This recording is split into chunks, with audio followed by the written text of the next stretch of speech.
കലാമണ്ഡലത്തിന്റെ കൂത്തമ്പലത്തിൽ ഇന്ന് ആർ.എൽ.വി. രാമകൃഷ്ണൻ നിറഞ്ഞാടും.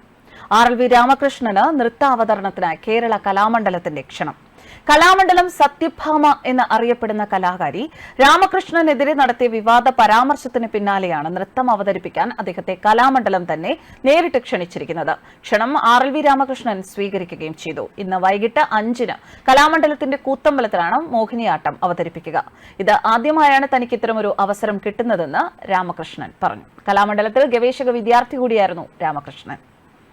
കേരളത്തിലെ കലാരംഗത്ത് ജാതിയുടെയും നിറത്തിന്റെയും പേരിൽ വലിയ വിവേചനം നേരിടുകയും അതിനെ ശക്തമായി എതിർക്കുകയും ചെയ്ത ആളായിരുന്നു ആർ.എൽ.വി. രാമകൃഷ്ണൻ. കലയോടുള്ള അടങ്ങാത്ത അഭിനിവേശമാണ് മോഹിനിയാട്ട നർത്തകനായി ആർ.എൽ.വിയെ മാറ്റുന്നത്. 2001-ൽ എം.ജി. സർവകലാശാലയിൽ നിന്ന് കലാപ്രതിഭയായി പുറത്തിറങ്ങിയ രാമകൃഷ്ണൻ പിന്നീട് പൂർണ്ണസമയ കലാപ്രവർത്തകനായി. എം.ജി. സർവകലാശാലയിൽ നിന്ന് മോഹിനിയാട്ടം MA-യിൽ 1-ാം റാങ്കും കരസ്ഥമാക്കി. പിന്നീട് സഹോദരൻ കൂടിയായ നടൻ കലാഭവൻ മണി ചാലക്കുടിയിൽ ആരംഭിച്ച കലാഗ്രഹത്തിൽ പ്രധാന അധ്യാപകനായി. കാലടി സംസ്കൃത സർവകലാശാലയിൽ ഗസ്റ്റ് ലെക്ചററായും ഇതിനിടയിൽ സേവനമനുഷ്ഠിച്ചു. 2002-ൽ മോഹിനിയാട്ടത്തിൽ കേരള സംഗീത നാടക അക്കാദമിയുടെ അവാർഡ് നേടി. ദൂരദർശൻ കേന്ദ്രം A ഗ്രേഡഡ് ആർട്ടിസ്റ്റായി തിരഞ്ഞെടുത്തു. 5 സിനിമകളിൽ ചെറിയ വേഷങ്ങൾ ചെയ്തിട്ടുണ്ട്. ബാംബു ബോയ്സ് ആയിരുന്നു പ്രധാന സിനിമ. ഈ അവസരത്തിൽ ആർ.എൽ.വി. രാമകൃഷ്ണനെ കലാമണ്ഡലം തന്നെ നേരിട്ട് മോഹിനിയാട്ടം അവതരിപ്പിക്കാൻ ക്ഷണിക്കുമ്പോൾ ആർ.എൽ.വി. രാമകൃഷ്ണനെ കുറിച്ച് മുൻപ് നടി മിയയ്ക്കുണ്ടായ ഒരു അനുഭവം ഇവിടെ പങ്കുവയ്ക്കേണ്ടി വരും. നടി മിയ ആർ.എൽ.വി. രാമകൃഷ്ണന് പിന്തുണയുമായി രംഗത്തെത്തിയിരിക്കുകയാണ്. മിയയുടെ വാക്കുകളിൽ തന്നെ എല്ലാവരോടും വളരെ സ്നേഹത്തോടെ പെരുമാറുന്ന ഏവരും മാതൃകയാക്കേണ്ട ഒരു കലാകാരനാണ് ആർ.എൽ.വി. രാമകൃഷ്ണൻ. അങ്ങനെയുള്ള ഒരു മനുഷ്യൻ ഇതുപോലുള്ള അധിക്ഷേപം നേരിടാൻ പാടില്ല എന്നാണ് മിയയുടെ വാക്കുകൾ. വർഷങ്ങൾക്ക് മുമ്പുള്ള ഒരു അനുഭവവും മിയ പങ്കുവച്ചിട്ടുണ്ട്.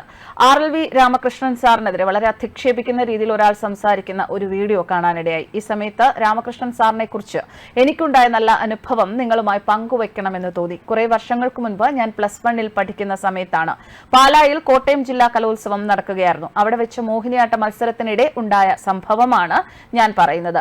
മോഹിനിയാട്ട മത്സരത്തിന് 1-ാമതായി ഞാൻ സ്റ്റേജിൽ കയറി കളിച്ചു. 8-8:30 ആയപ്പോഴേക്കും പാട്ട് നിന്നുപോയി. പക്ഷെ പാട്ടില്ലാതെ ഞാൻ അത് പൂർത്തിയാക്കി.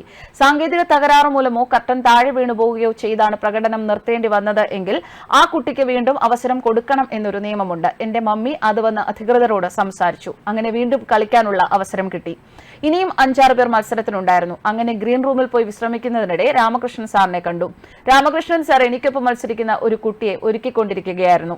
എന്നോട് കാര്യങ്ങൾ ചോദിച്ചറിഞ്ഞു. മോള് വിശ്രമിക്ക്, വെള്ളം വേണോ എന്ന് ചോദിച്ചു. സമാധാനമായി ടെൻഷൻ ഒന്നുമില്ലാതെ പോയി മത്സരിക്കൂ എന്ന് പറഞ്ഞ് എനിക്ക് വേണ്ട എല്ലാ പിന്തുണയും തന്ന് സ്റ്റേജിലേക്ക് എന്നെ കയറ്റിവിട്ട ആളാണ് അദ്ദേഹം. അങ്ങനെയാണ് അദ്ദേഹത്തെ ആദ്യമായി കാണുന്നത്. അപ്പോൾ പേരൊന്നും അറിയില്ലായിരുന്നു. കലാഭവൻ മണിയുടെ സഹോദരനാണെന്ന് ആരൊക്കെയോ പറയുന്നത് കേട്ടു. അങ്ങനെ വളരെ ബഹുമാനത്തോടെയാണ് അദ്ദേഹത്തെ കണ്ടിരുന്നത്. പിന്നീട് മത്സരത്തിന്റെ ഫലം വന്നപ്പോൾ എനിക്ക് 1-ാം സമ്മാനം കിട്ടുകയും ചെയ്തു. ആ സമയത്ത് സാറിന്റെ കുട്ടിക്കെതിരെ മത്സരിക്കാനുള്ള ആളായിട്ട് പോലും എന്നെ സഹായിക്കാൻ ഒരു മടിയും കാണിക്കാത്ത ആളാണ് രാമകൃഷ്ണൻ സാർ. ആ കുട്ടിക്ക് കഴിക്കാൻ വെച്ചിരുന്ന ഓറഞ്ച് പോലും എനിക്ക് കഴിക്കാൻ തന്നു. ഇതൊക്കെ മമ്മിയുടെ അടുത്തും അധ്യാപകരുടെ അടുത്തും ഞാൻ പറഞ്ഞു. നെഗറ്റീവ് ഒട്ടുമില്ലാത്ത വളരെ പോസിറ്റീവായും സ്നേഹത്തോടെയും ഇടപെടുന്ന നല്ല അധ്യാപകനാണ് അദ്ദേഹം. ആ സമയത്ത് ഞാൻ നടിയായിട്ടൊന്നുമില്ല.